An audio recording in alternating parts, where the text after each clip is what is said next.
The two teachers accused of spanking students and placing tape over their mouths were suspended without pay or pending dismissal tonight. Kim Kirby and Jennifer Oidker will have 17 days now to appeal their dismissal before it takes full effect. WGEM's Robbie Tucker spoke with board members and parents today and joins us live outside of the QPS offices on Main Street with more. Robbie?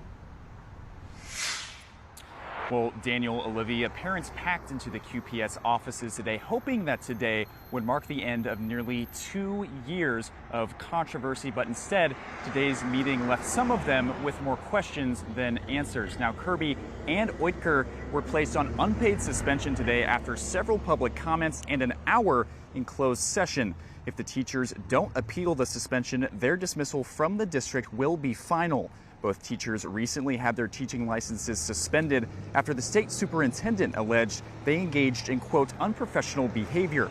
Both teachers denied those allegations, and parents say they were more upset with the board for not being more transparent and taking a harder stance on the matter.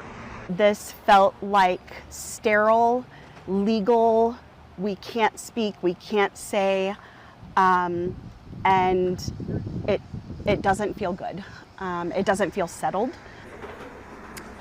Good Apple and Parks both want to see a more comprehensive review of district policies to avoid situations like this one from happening again in the future. Live in Quincy, Robbie Tucker, WGEM News.